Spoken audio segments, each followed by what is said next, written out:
Bom dia, bom dia. Vamos orar para começar mais um Apegando-se às Escrituras. Hoje, 1º de dezembro, né? Graças a Deus. Até aqui nos ajudou o Senhor, começando aí mais um mês. Hoje a gente vai estudar Êxodo 17 e 18, vão ser dois capítulos. Então você já pode pegar aí sua Bíblia, deixar aberta aí Êxodo 17, 18, né? E a gente vai começar aqui o Apegando-se às Escrituras. Nessa manhã, você é muito bem-vindo, bem-vinda, né? Esse é o dia que o Senhor já fez para nós.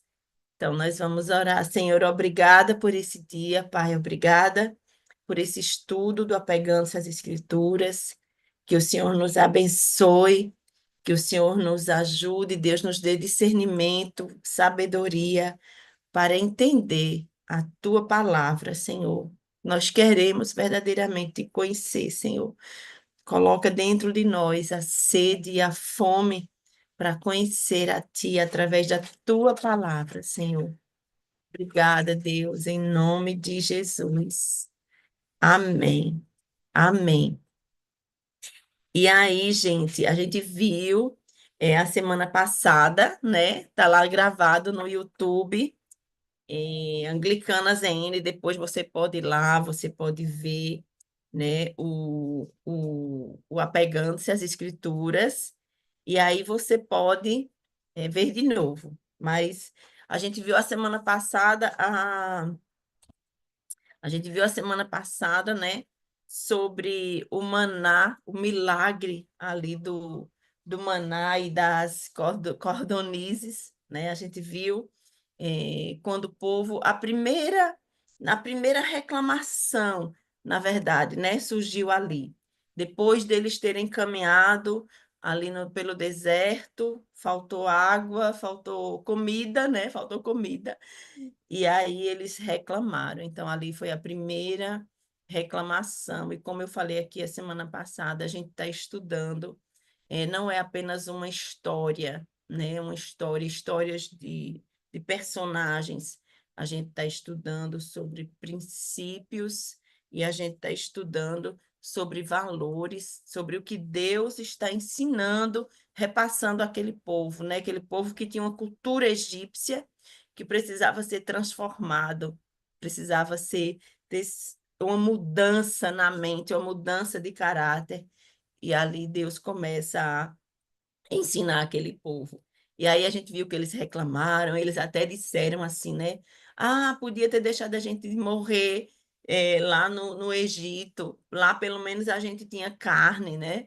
Eles falaram desse jeito, e aí Deus, além do pão, do maná, Deus manda carne para eles, né? Que são as cordonizes, pela misericórdia. A gente vê a imensa misericórdia do Senhor, né? Na vida daqueles israelitas. A gente vê como Deus é maravilhoso, né? E é misericordioso e faz muito mais do que a gente pensa, do que a gente pede, não é? Porque ele é muito, muito, muito bom. E aí a gente viu também o paralelo aí com o pão, o maná, né? Com o pão que é Jesus, com o pão que é Jesus Cristo, o pão da vida. E aí a gente viu onde João 6, né? O Evangelho de João 6, quando o próprio Jesus fala isso, né? O próprio Jesus diz, olha, é, vocês comeram um pão, né? E esse pão é perecível, é o maná, né? Mas eu sou o verdadeiro pão que desceu do céu. Então, Jesus ali fala que ele é o verdadeiro pão do céu, né? Ele é o verdadeiro pão do céu, o pão que desceu do céu, o pão que nos alimenta. Jesus é o verdadeiro alimento da nossa alma, né? Ele é o verdadeiro alimento da nossa alma. E aí, um minutinho só.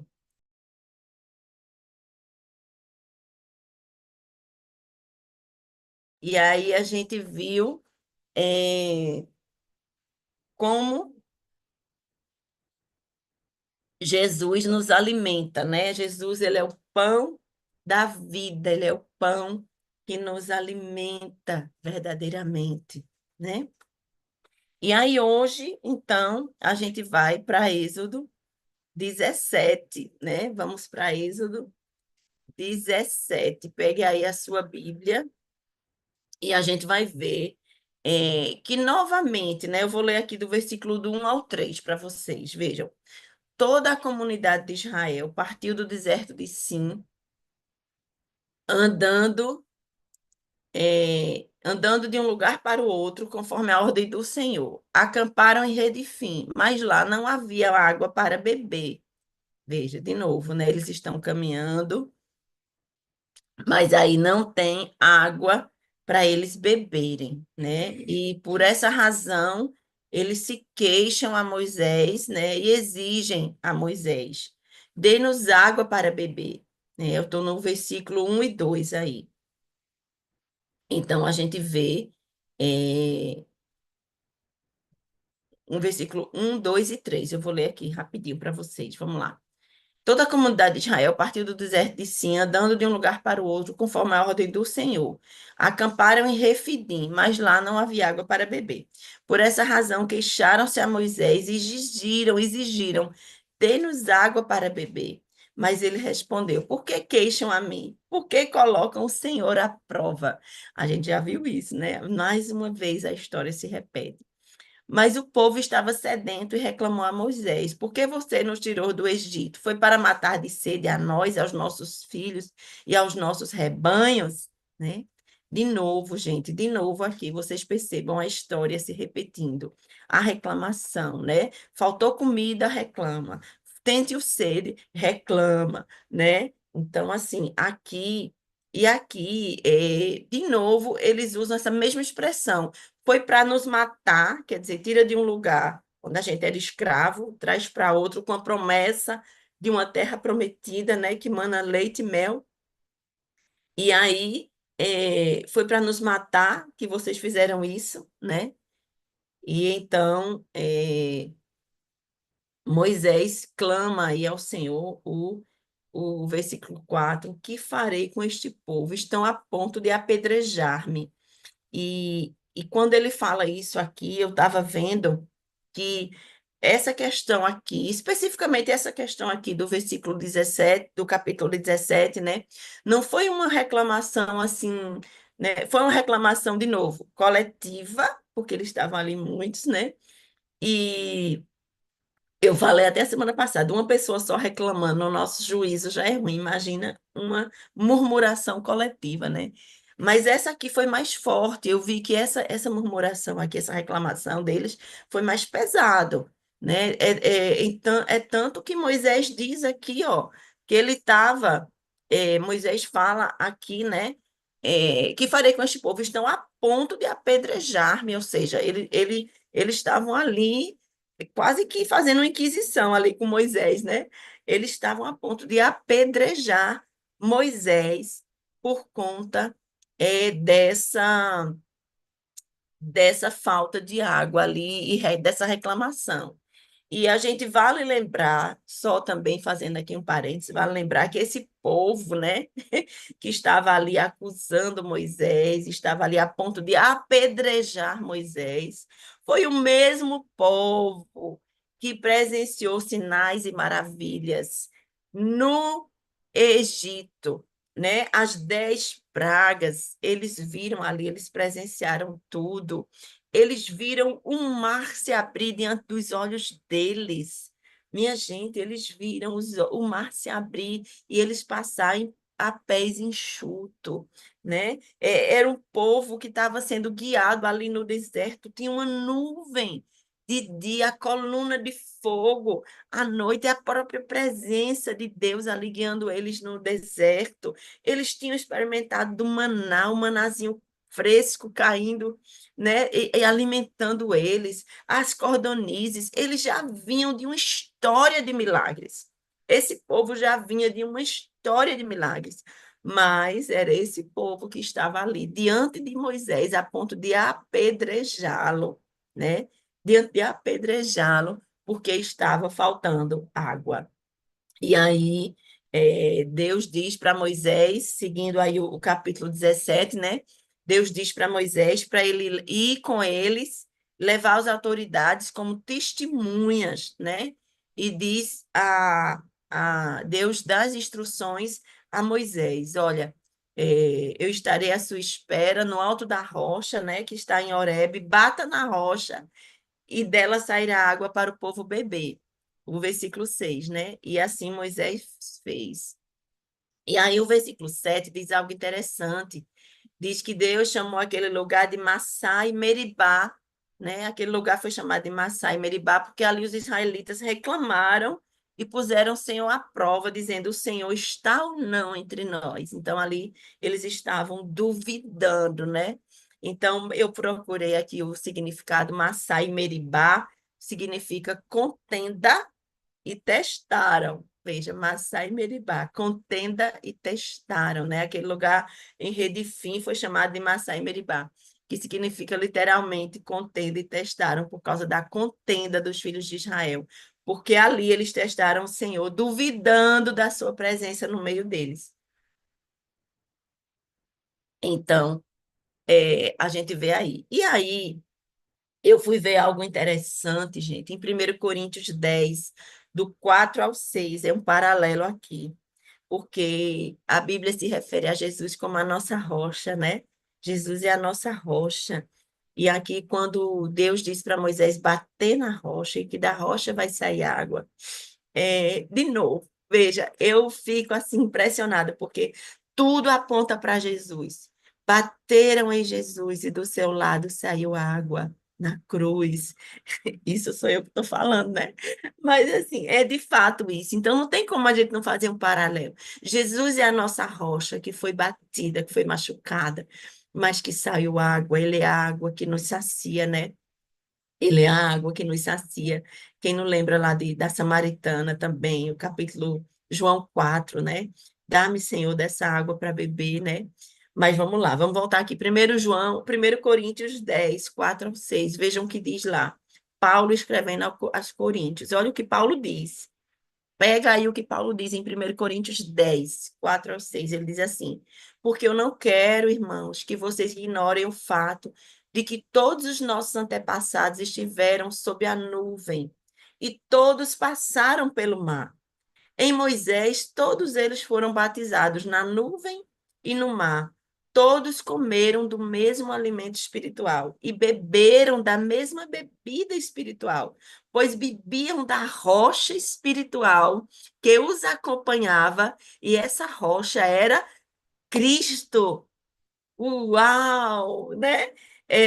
Paulo escrevendo isso aos Coríntios. Veja, e aí continua Paulo aqui dizendo assim: contudo, Deus não se agradou da maioria deles, por isso seus corpos ficaram espalhados no deserto. Essas coisas ocorreram como exemplos para nós, para que não cobicemos coisas mais, como eles fizeram.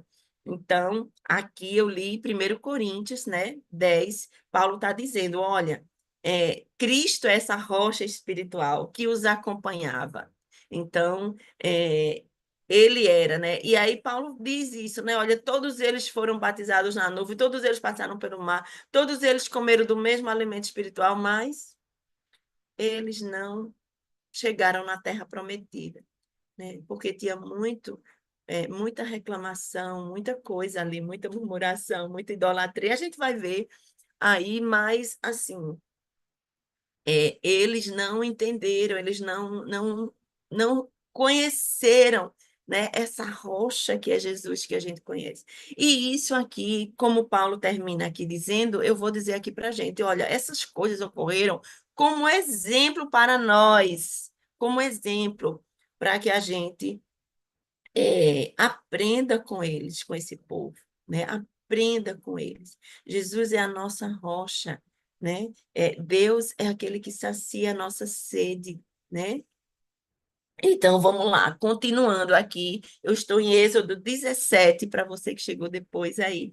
Êxodo 17, eu estou agora no versículo 8. A partir do versículo 8, conta uma história, eu vou tentar resumir aqui, conta uma história de um ataque, de uma batalha que teve com os amalequitas.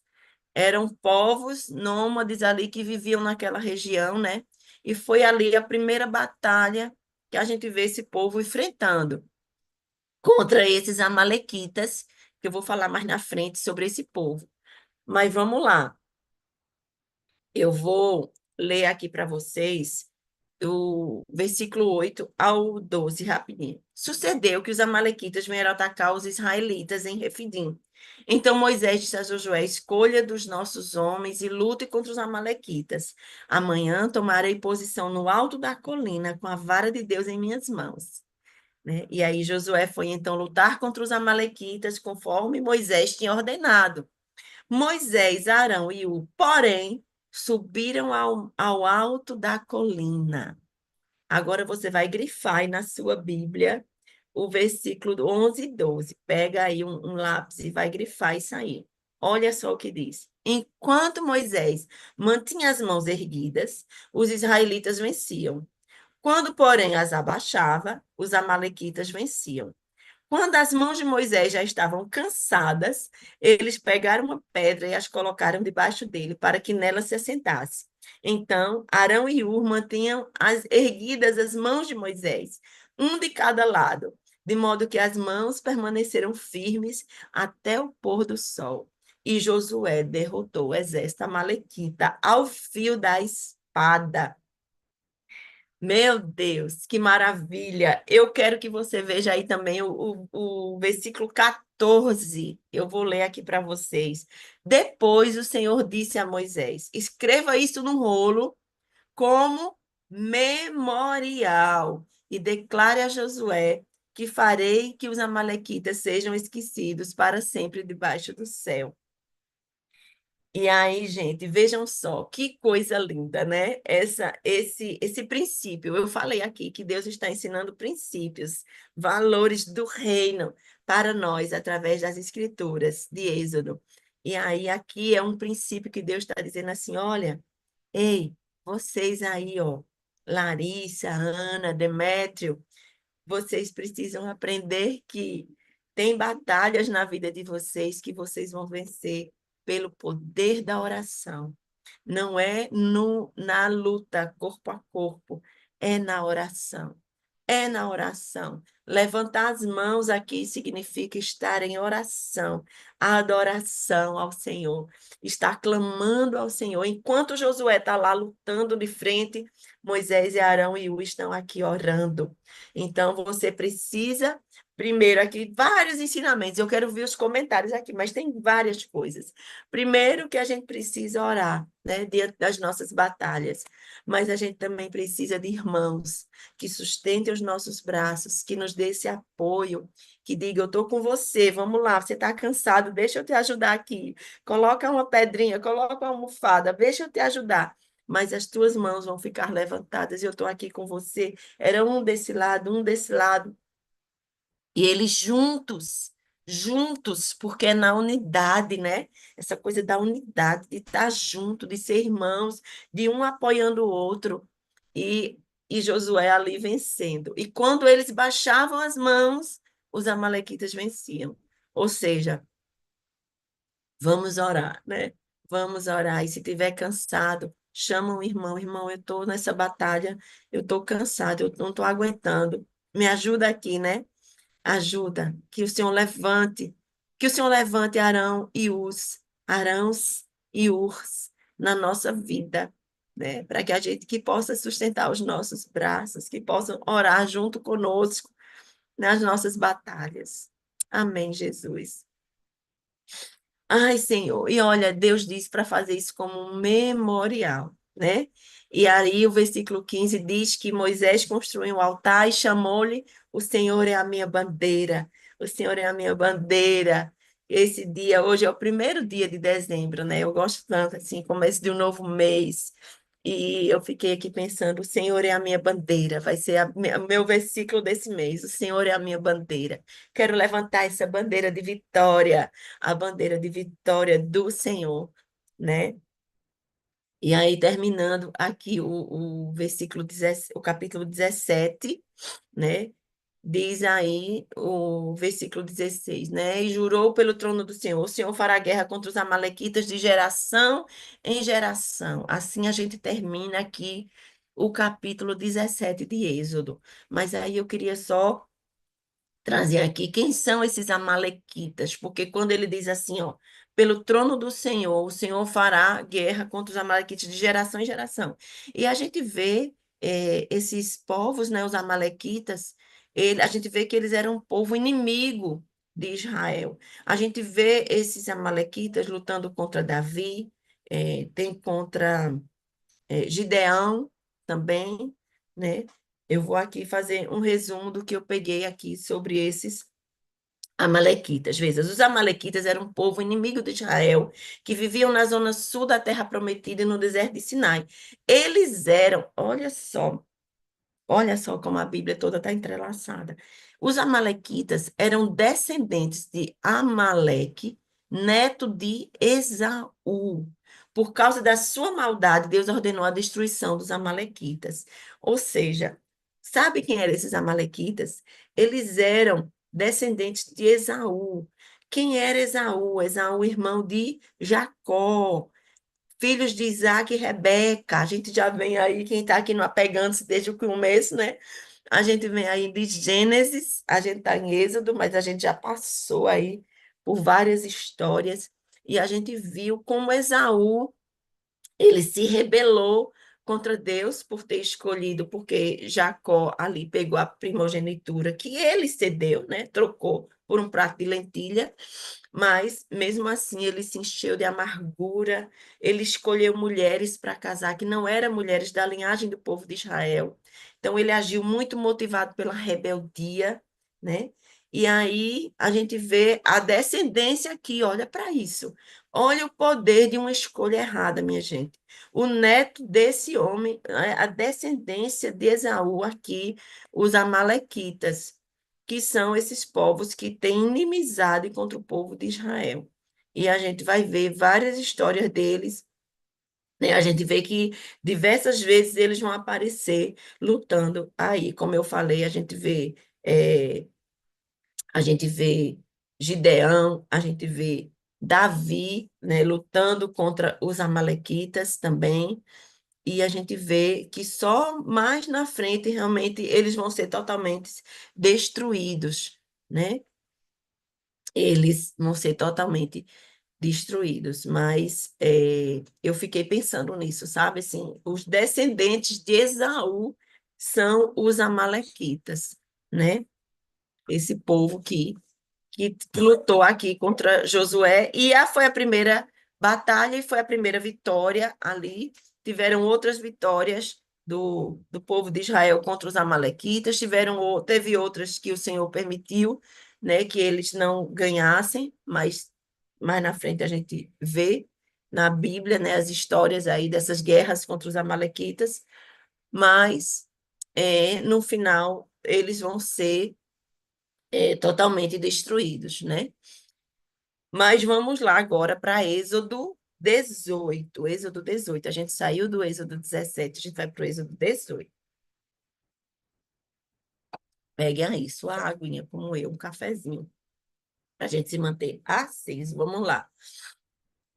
Então, a gente partiu de Êxodo 17 e agora a gente vai para Êxodo 18, que é uma lição para mim, assim, foi uma lição. Esse Êxodo 18 devia ser separado, assim, ó, na Bíblia, como uma lição de liderança, uma lição, né, sobre como dividir a carga, sobre como descentralizar, como compartilhar, como aliviar o peso. Então, a gente vê aí Êxodo 18, como o que é que vai acontecer aqui, uma lição de liderança para Moisés. Vamos lá. É, Êxodo 18, como é que começa? Diz assim: Jetro, né, o sacerdote de Midian, sogro de Moisés, soube de tudo que Deus tinha feito por Moisés e pelo povo de Israel, e como o Senhor havia tirado Israel do Egito. Moisés tinha mandado Zípora, sua mulher, para a casa do seu sogro Jetro, que a recebeu, juntamente com seus dois filhos. Um deles chamava Gerson, pois Moisés dissera: Tornei-me imigrante em terra estrangeira. E o outro chamava-se Eliezer, pois dissera: O Deus do meu pai foi o meu ajudador, livrou-me da espada do faraó.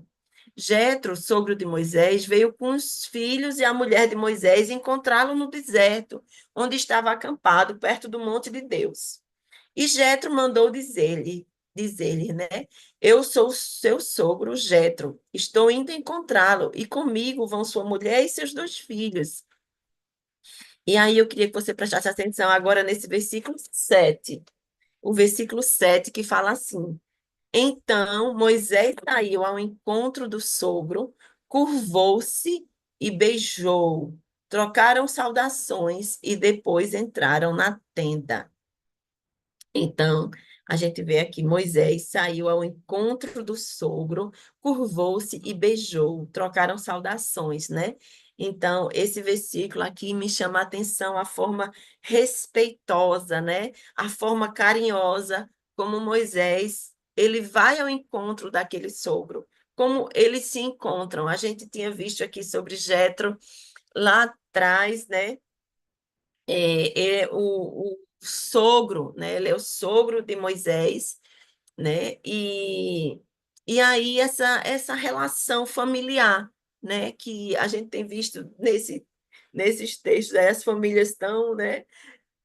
Disfuncionais, um pouco disfuncionais, mas aqui, para mim, foi como se fosse um alívio no coração esse versículo, essa saudação de Moisés ao seu sogro, né? Como é bom quando a gente tem a graça, né, de se relacionar bem com a nossa família, com sogro, com sogra. A gente vê muita brincadeira assim, de sogra, principalmente de sogra, né? A sogra tal, a sogra tal. Eu sou uma excelente sogra, mas assim, a gente precisa ter essa relação de respeito com as pessoas, né?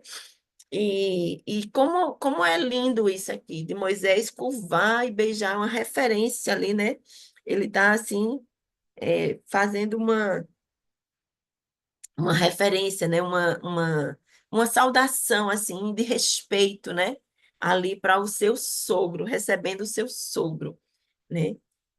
E aí eu fiquei imaginando, eu gosto muito de viajar e imaginar, então ali eu fico assim, imaginando esse encontro, eles entram, né, vêm com a esposa com a Zípora, com os dois filhos, talvez Moisés tenha mandado eles, né, para ficar um tempo lá com o sogro, e agora eles estavam voltando, e aí souberam de tudo que tinha acontecido, souberam de tudo que estava acontecendo ali com Moisés, né? E eu fico imaginando ali naquela tenda, aquele encontro, é, um cafezinho, não sei nem se tinha, mas sim, um cafezinho ali, os dois papeando, né?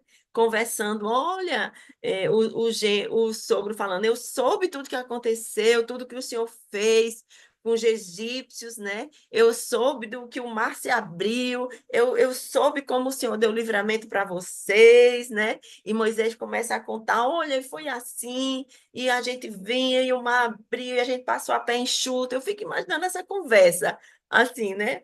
É como a gente, quando se encontra, olha, não sabe o que aconteceu, semana da virada, né? Olha, conferência tal, então aquele encontro ai meu Deus, de conversas maravilhosas. Então, era esse tipo de conversa que eles estavam tendo aqui, né? Esse sogro junto com Moisés. E aí, Jetro, aí o versículo 9, eu estou no versículo 9.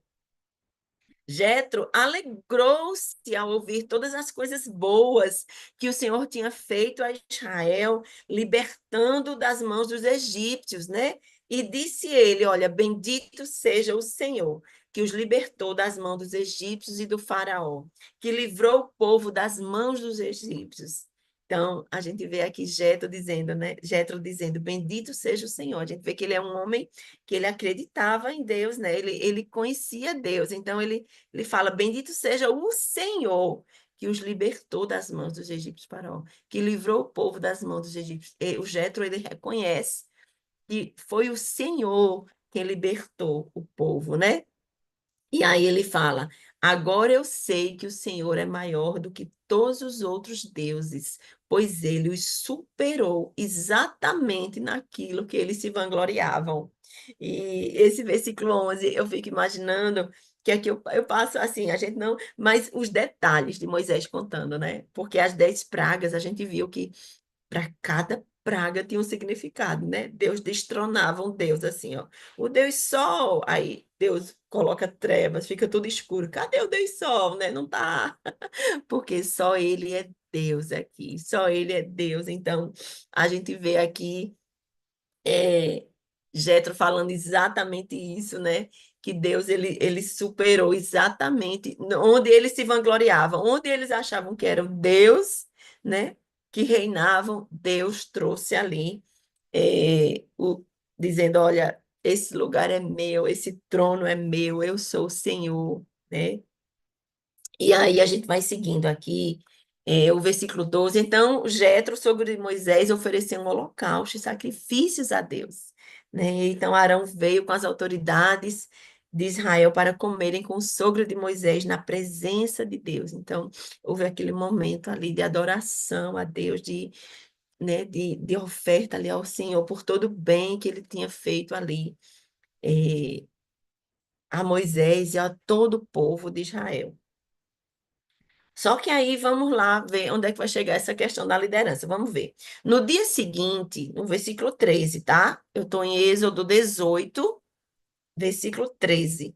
No dia seguinte, Moisés assentou-se para julgar as questões do povo, e este permaneceu de pé diante dele, desde a manhã até o cair da tarde. Uau! Uau!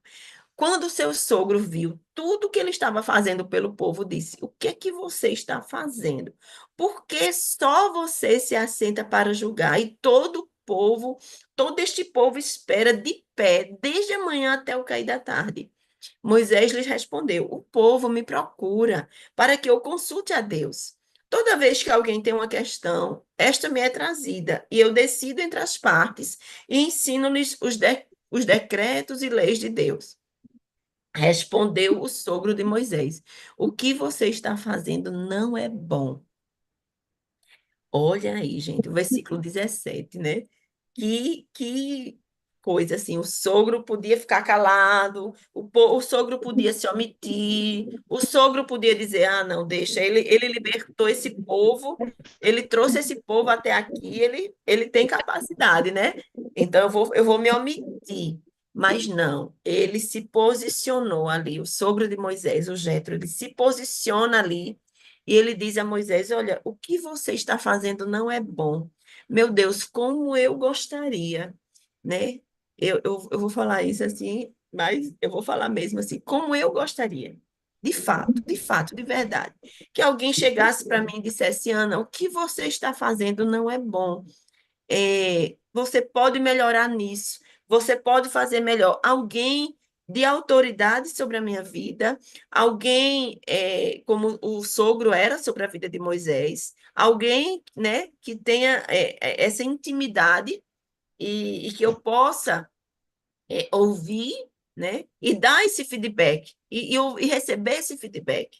Então, esse feedback é muito importante, porque muitas vezes a gente se coloca numa posição de autossuficiência, né? Não, eu estou fazendo isso aqui há anos, eu já faço isso há anos, eu já sei fazer, é o meu jeito, e aí você acaba a gente se colocando nessa postura, né, de orgulho e não recebe os feedbacks. E como é bom a gente receber um feedback, né? E ele falou aqui, olha, ele estava chegando, ele estava visitando o sogro, e ele fala, né? O que você está fazendo não é bom. Versículo 17. E aí ele vai dizer a Moisés como ele deveria fazer, né?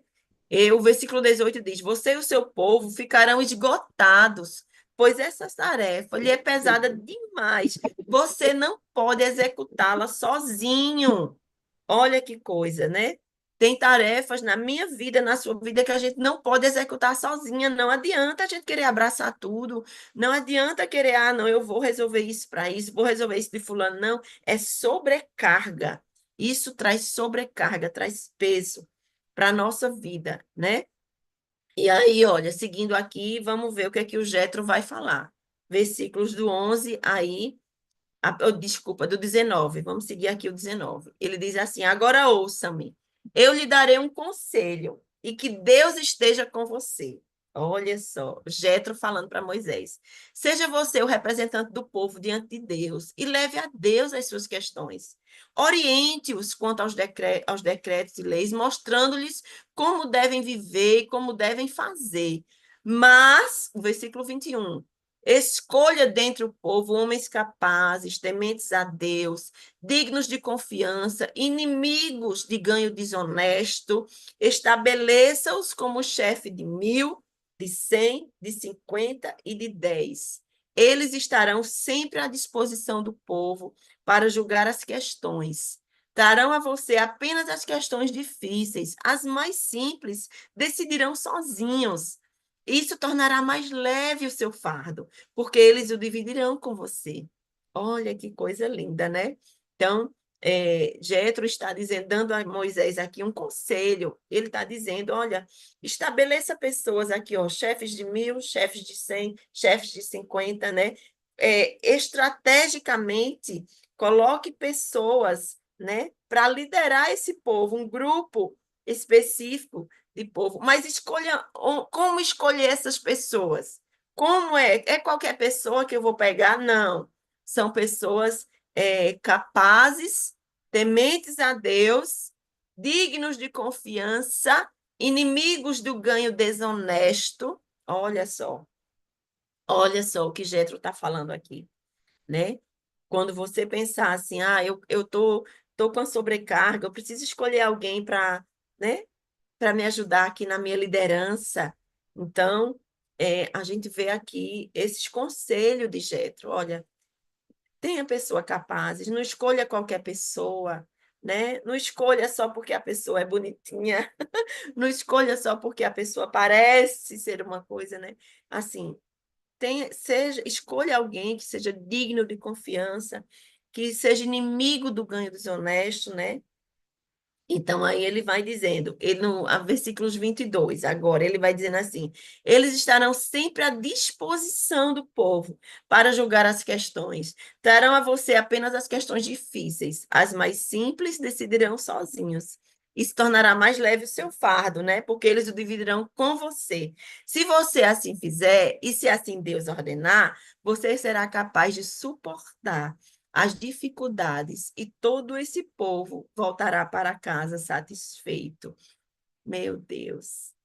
E aí, olha o versículo 24, o que que diz? Moisés aceitou o conselho do sogro e fez tudo como ele tinha sugerido. Escolheu homens capazes de todo Israel e colocou-os como líderes do povo, chefes de 1.000, de 100, de 50 e de 10. Estes ficaram como juízes permanentes do povo. As questões difíceis levavam a Moisés, as mais simples, porém, eles mesmos resolviam. Então Moisés e seu sogro se despediram, e este voltou para sua terra. Nossa! Olha só, terminando aqui, né? Êxodo 18. A gente termina aqui com Moisés aceitando o conselho. Moisés aceita o conselho do seu sogro, né? O sogro que tinha vindo de longe, tinha vindo visitá-lo, né? Chegou ali, soube de tudo que tinha acontecido, né? Mas também viu como Moisés estava lidando com aquilo ali, com as questões daquele povo, como o povo estava em pé desde manhã até a noite, né, esperando falar com Moisés. Você imagina, só uma pessoa, só o Moisés, né?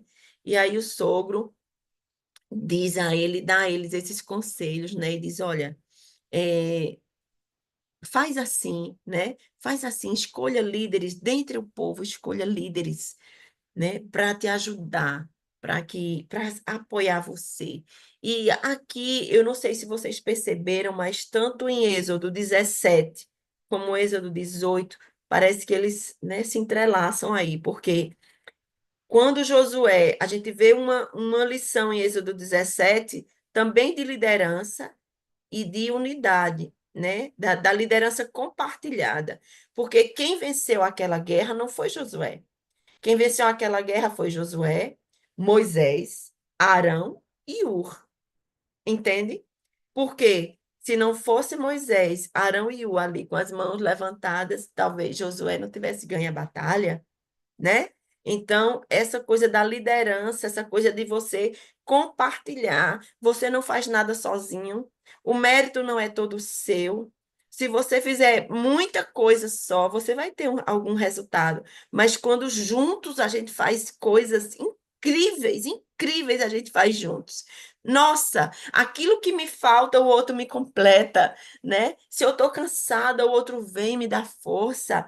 Se eu estou triste, desanimado, o outro vem, traz uma palavra de ânimo, de alegria, de encorajamento, né? Se eu tenho um dom, ai, o meu dom não vai servir para tudo, não. Eu preciso de uma pessoa que tem o dom de curar, eu preciso de uma pessoa que tem o dom da misericórdia, eu preciso de um outro que tem o dom, né, do amor, e assim eu preciso do dom da palavra do discernimento, da palavra do conhecimento. Assim nós somos dependentes uns dos outros. Ninguém faz nada sozinho. Para mim, assim, se eu tivesse que resumir aqui esse estudo de Êxodo 17 e 18, é sobre uma liderança saudável, sobre uma vida equilibrada, sobre uma gestão equilibrada, uma gestão compartilhada, né? Sobre você fazer algo grande juntos.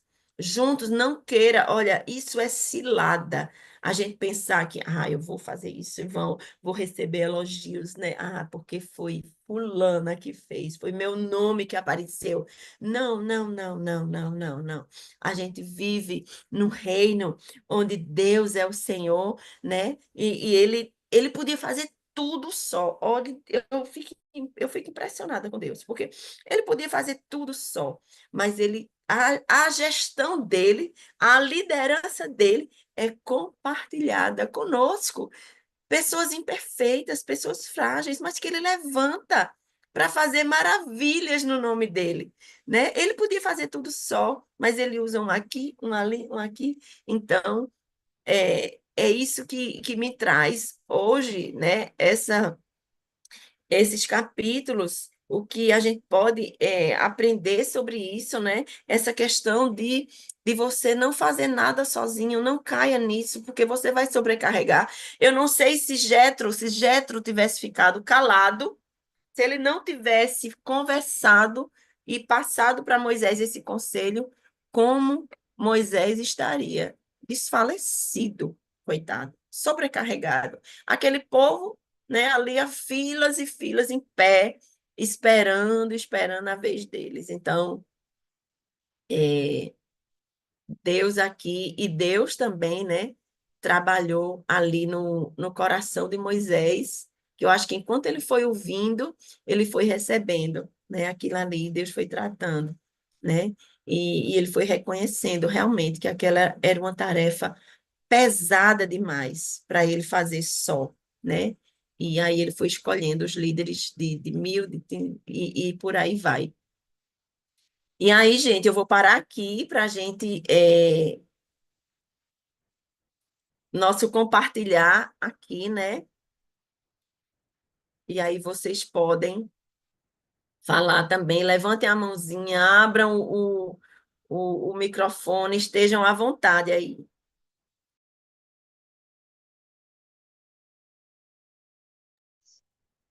Bom dia. É, escutar o 19 não foi fácil, porque o 18 foi muito emocionante, na verdade, eu me emocionei bastante, porque assim, nas outras nossas, pegando as escrituras, a gente fala muito isso do atualizar da palavra de Deus, né? Como é atualizar, como a gente vive isso todos os dias, que a gente quer resolver todos os nossos problemas sozinho, a gente esquece de dividir, né? De orar. E de que, né, e foi muito claro quando dizia que quando se levantava as mãos e orava, os soldados avançavam. E quando ele baixava a mão e queria fazer sozinho, só com os soldados, a guerra começava a ser perdida, né? Então, eu creio que a gente trazendo para a nossa vida é muito isso que a gente acontece, né? E a gente tem, sim, na nossa comunidade da Anglicana Zona Norte, toda a nossa comunidade, que são pessoas que estão do lado da gente, que pode orar por a gente, que a gente pode sim dividir, né?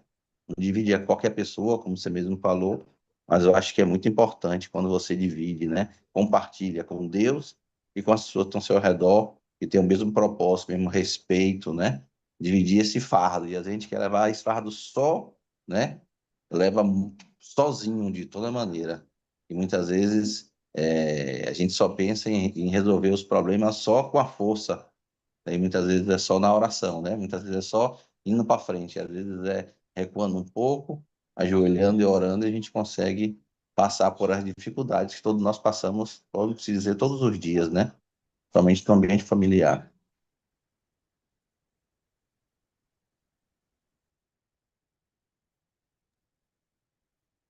Isso, Demétrio. Isso mesmo, né? A gente não precisa andar só, né? A gente não precisa, a gente tem pessoas que a gente pode, né, pedir ajuda, a gente pode levantar nossas mãos, né?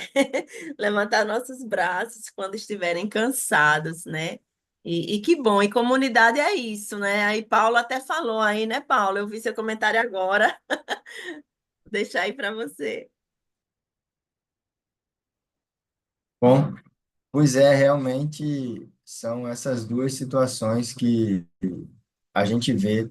Um é esse cuidado realmente com os líderes mais novos, sabe? A gente vê naturalmente o sogro, ele é uma pessoa que tem um pouquinho mais de idade, sabe? Você falou ali a questão de que ele não se omitiu e ele orientou Moisés ali com amor, com cuidado e deu realmente o direcionamento para que a liderança dele fosse mais efetiva.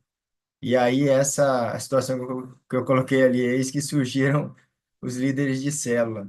Mas realmente foi onde a gente vê esse cuidado com os líderes, a questão da identificação e, ao mesmo tempo, o pedido de ajuda, né? O pedido de ajuda ali, o aceitar a ajuda de Moisés, que quando ele teve esse direcionamento, ele aceitou essa orientação de Jetro. E a gente vê que na nossa caminhada, como Demétrio falou, de a gente ter pessoas que caminham com a gente. E às vezes a gente vê o Antigo Testamento, sim, ele tem 2.000 anos, 3.000 anos lá de trás. Mas o que é que ocorre? Ele é muito atual, sabe? A Bíblia toda ela é muito atual, sabe? A gente lê um livro antigo, mas ele nos dá o direcionamento para hoje em dia, né? Então, o que eu escrevi foi justamente o que a gente tem hoje na nossa caminhada, esse direcionamento atual. Tem um comentário grande aí também no grupo agora, né? Eu não consigo ler aqui, mas É Ana é, Maria, né, Ana? Você quer falar, Ana? Ela colocou aqui, né? Oi, Aninha. Bom dia, povo lindo. E então, menina, aqui eu tô lendo o Êxodo, eu e meu esposo, viu? Sim? Eu e prima, a gente decidiu ler o livro de Êxodo mais de uma vez para tentar entender realmente, e assim, caramba, que massa, né? Que essa sua explanação aí sobre a leitura é perfeito, perfeito mesmo. E gira, mexe, vai e vem. A gente vê essa questão da obediência. E eu digo, meu Deus do céu, quantas vezes a gente já leu o Êxodo de Jesus? Por favor, me ajuda a obedecer isso que o Senhor nos pede. Porque olha o 5. Agora, ele diz, lá no 3, ele diz assim: diga aos israelitas o que vocês viram, o que eu fiz, e como transportei sobre asas de águias e o trouxe para junto de mim. Agora, olha a condição. Agora, se me obedecerem fielmente e guardarem a minha aliança, vocês serão o meu tesouro pessoal. Minha gente, é pessoal, é cada um tesouro pessoal para Deus. Se me obedecerem, vocês serão o meu tesouro pessoal dentre todas as nações. De todas as nações, o Senhor diz: olha, Silvana, tu é o meu tesouro pessoal. Olha, Priscila, tu és o meu tesouro pessoal. Ana Albertins, você é o meu tesouro pessoal, é pessoal, né? Nessa questão de intimidade e de obediência. É muito massa quando a gente vê essa parte aí da unidade, do não fazer só. Agora, obediência, eu não vou contar com a Aninha para eu obedecer. É, sabe? É pessoal. E ele diz: Nós seremos esse tesouro pessoal dentre todas as nações. Embora toda a terra seja minha, vocês serão para mim um reino de sacerdotes e uma nação santa. Gente, a obediência é algo que, meu Deus, acho que vou botar dentro de casa, em todas as paredes, em todo lugar, essa palavrinha, sabe? Porque é o que falta, sabe? Eu vejo que é o que falta na minha vida. É realmente seguir o que o Senhor nos pede, nos instrui. Meu Deus, é demais. Mas sobre isso, Aninha. Amém, Ana, amém. Estamos juntos aí a cada dia, né? É um desafio, mas a cada dia, realmente, a obediência é a melhor escolha. Tânia? Rapidinho. Concordo plenamente com a Aninha. Ia falar alguma coisa relativa a isso, nem vou falar, só vou falar do outro, do 18, né?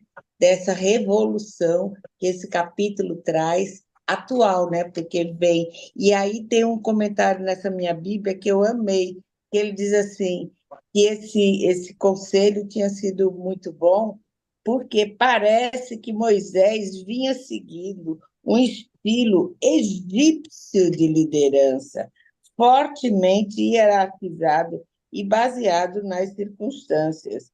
Toda a autoridade provinha do faraó, que governava por decreto, e Jetro propôs uma estrutura de delegação.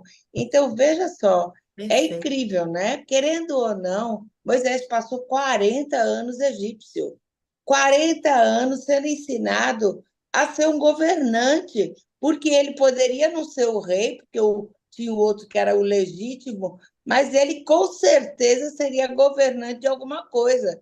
Então ele tinha que aprender isso. E aí eu fiquei, minha gente, aí Deus faz, manda o outro 40 anos junto de quem? De Jetro, para poder Jetro enxergar e ser ele o conselheiro nessa hora. Porque talvez fosse fácil para Deus dizer, ó, meu filho, não é assim não que se governa, né? Mas como foi importante o aprendizado na vida, né? E Deus, para tudo de Deus tem detalhes. E eu fico sempre dizendo assim: calma, calma, você não sabe por que eu vim bater nesse lugar, por que eu vim fazer isso aqui, porque Deus quer que você aprenda. Então, todo lugar que você vai, se pergunte: o que Deus quer me ensinar? Se você me mudou para este lugar, o que Ele quer me ensinar? É um grande capítulo de aprendizado, super bem explicado pela minha amada querida. Beijos, amei. E assim, aproveitando, Tânia, a tua fala, e também o que Paulo falou, né? Paulo Stefanello, não Paulo Stefanello. A gente vê como a Bíblia, como essa questão de Jetro, eu fiquei pensando lá em 1 Timóteo 3, quando Paulo está falando sobre os bispos, sobre os diáconos, ele fala lá algumas características que eles têm que ter. Eles têm que ser esposa de uma mulher só, eles não pode ser apegada ao vinho, ou seja, beberrão, né? Então, ele vai dizendo umas características. Eu estava vendo sobre isso hoje, inclusive, eu peguei porque eu me lembrei disso. E aí ele fala, ó, os diáconos devem ser dignos de homens de palavra, não amigos de muito vinho, nem de lucros desonestos, devem se apegar-se ao ministério com fé e consciência limpa, devem se ser primeiramente experimentados, né? Depois, se não houver nada contra eles, que atuem como diáconos. Assim, ele está falando aqui de diáconos, de bispos da igreja, mas de líderes de célula, poderia colocar aqui, né, Paulo? Líderes de ministérios, né? Que a gente para a gente realmente ter esse olhar de ver o crescimento, de ver o discipulado, vida na vida da pessoa, como que ela lida com dinheiro, como se tem algum vício, conhecendo, né? E aí trabalhando e colocando ali numa posição de liderança. Eu acho isso lindo, assim. Realmente a gente, como a Bíblia vai, a gente vê isso em Êxodo, vê isso lá em Timóteo, quase que a mesma fala em relação à escolha de lideranças e tal. Vamos lá, gente. Quem mais? Bom dia. Bom dia, meu amor. Deixa eu falar uma coisa aqui. Eu não sei se vai ser muito duro, mas a gente estava estudando no livro Coragem, do curso Hombridade que a gente vem fazendo. Diz assim: a Bíblia ensina que as posições de liderança devem ser dadas a homens, primeiramente, fiéis, comprometidos com o propósito. E então Deus os capacitará a servir. Homens capazes que não demonstram fidelidade, compromisso, propósito, são, na verdade, um fardo para a igreja. Deus está comprometido com o caráter e não com o talento. Não sei se isso é duro para a gente falar, mas eu acho que realidade é isso.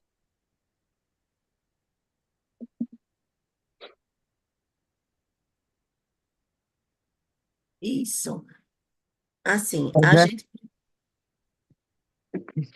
é verdade, desculpa aí, Aninha. tá. É, quando ele Pode falar, falou, aí, querida. quando ele falou, aí eu me lembrei, né? Que eu não li, né? Mas eu disse, eu vou dar uma leitura aqui e me chamou a atenção, né? A bandeira, né? Que Jesus é a nossa bandeira, né? Então, essa questão da unidade, né? É fazer realmente que agrada a Deus, né? Tenho pedido muito a Deus, né? Que eu diminua e que ele cresça, né? E a gente precisa um dos outros, né? Porque sozinho a gente não faz nada. E isso eu tenho, assim, visto que o nosso crescimento é através da comunhão, né? Porque aí a gente vê, Oceana, se alinha, menina, né? Assim não, né? Então, assim, é isso mesmo, né? O nosso alvo é Cristo, né? Então, se a gente não colocar ele em primeiro lugar nas nossas vidas, já as demais coisas, né, não vão acrescentar à nossa vida, né? Então, eu tenho aprendido isso, né? Cada vez que a gente se achega ao Senhor, a gente vê o quanto a gente precisa dele, né? E esse êxodo é justamente, né? Cada vez eu digo, meu Deus, o que é que quer falar, né? Então, o ouvir, né? O ouvir, né? A mensagem e descer ao nosso coração. Porque, menina, olha, foi muito tremendo esse, essa virada, né? Porque o homem, né? O homem tem o coração duro, né? E eu me coloco, né? Porque em todas as áreas a gente tem, né? E Deus vai trabalhando, e é de glória em glória, eu creio, né? E o Isso. importante é a gente estar em unidade, né? E se apoiando. Isso. E tem um livro muito bom, Liderança Corajosa, acho que é de Bill Hybels, se eu estiver enganada, me corrijam, mas ele é muito bom, né? E ele fala sobre essa questão aí de liderança. Mas, assim, uma coisa que eu percebo é que Deus, ele escolhe, veja, Moisés, ele não era perfeito, né? Moisés, a gente viu aqui, Moisés, meu Deus do céu, nem falar o homem sabia, né? E Deus precisou trabalhar muitos anos ali no caráter de Moisés, na vida de Moisés, para ele se tornar o líder que Deus queria que ele fosse. E assim é na vida da gente. Nós não somos perfeitos, né? Nós temos defeitos, nós temos imperfeições, nós somos falhos, mas é nessa caminhada com Jesus que a gente vai sendo lapidado, com Jesus e com os irmãos. Com Jesus e com os irmãos, a gente vai sendo lapidado. A gente precisa caminhar com Jetros, com a Moisés, com Arão, com Ur, com Josué. A gente precisa caminhar com pessoas, porque as pessoas elas vão também lapidando a gente. E o próprio Deus vai tratando. Quanto mais a gente caminha com Jesus, né? A gente vai sendo o caráter trabalhado. para que a gente exerça a liderança que Deus quer que a gente exerça. Cada um aqui é chamado para ser líder, né, no Senhor. Amém. Eu já falei demais aqui. Pastor, alguém quer falar mais? Aninha, não poderia deixar, eu deixei no final, porque eu já vi, assim, eu já ia falar sobre tantas coisas e que realmente a mensagem foi tão positiva, foi tão clara, né, assertiva, que realmente deu para a gente todo esse processo de reflexão. Eu só vou salientar só um finalzinho que eu gostei bastante, que foi na hora quando o Jetro, ele, depois que ele deu o conselho, né, é, a, a Moisés, no final ele disse assim: se você assim fizer e se assim Deus ordenar, você será capaz de suportar dificuldades. Quer dizer, eu acho que tem grandes lições aí. Primeiro, obviamente, quem são nossos conselheiros, né? Quem a gente está escutando. Eu acho que isso é super importante. Mas, segundo, não é porque alguém diz que a gente vai fazer. A gente tem que submeter isso a Deus, né? E assim, Jetro, ele foi o conselheiro enviado por Deus e ele foi humilde o suficiente para dizer, olha, você, né, tá escutando, e se você assim achar, assim submeter ao Senhor, então isso também é uma lição para a gente. Primeiro é a quem a gente está escutando, e tudo, absolutamente tudo, a gente submeter ao Senhor, porque isso é importante, não é verdade? Então, e no mais, eu teria muitas coisas, mas todo mundo já falou, eu não vou ser redundante.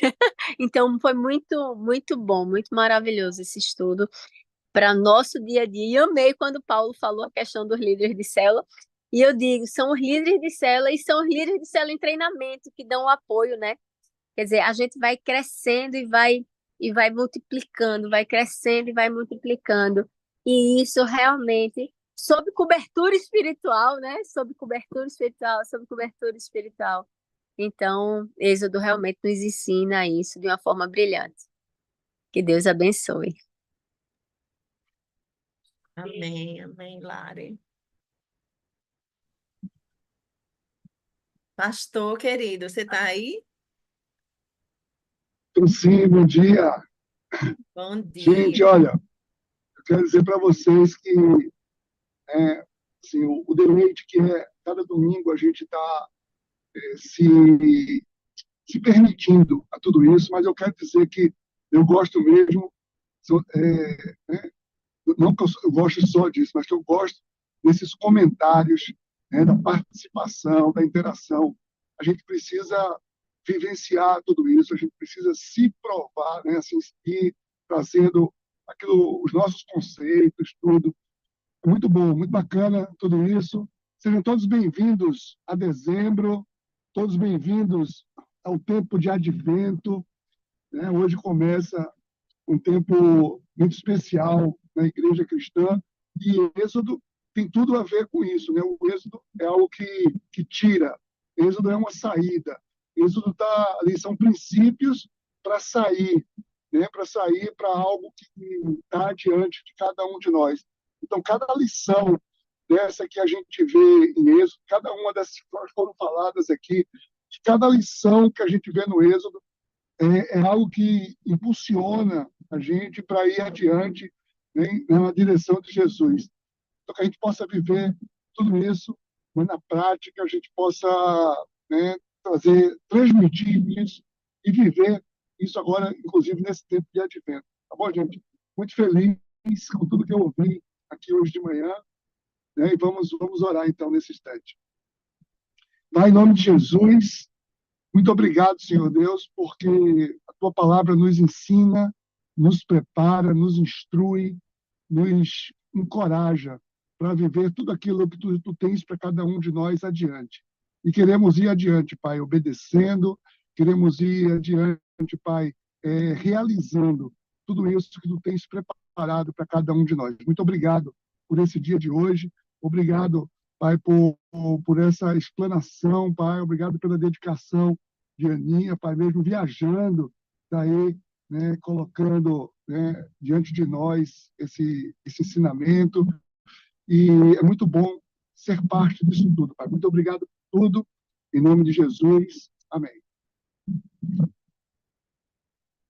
Amém. Ana, aproveite seu tempo aí Saudade de e você, volte, pastor.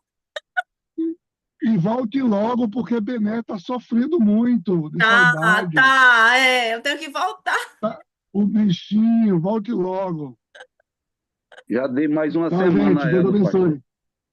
Deus abençoe. É, Amém, Aninha. Tu estás amém. aonde? Tô no Rio, Rio Ah, de que Janeiro. delícia! Vou passear agora. Aproveita, aproveita. Te amo e vai ir firme com a gente, né? Isso aqui é bom. Amém. Amém. Bom dia, gente. Um dia Bom dia. Deus maravilhoso. Bom dia abençoe. para Amém. todos. Bom dia. Yeah. Bom Até dia. mais Ó, hoje tarde. estava cheio Obrigada, aí, viu? Lari. Tá vendo quanta gente?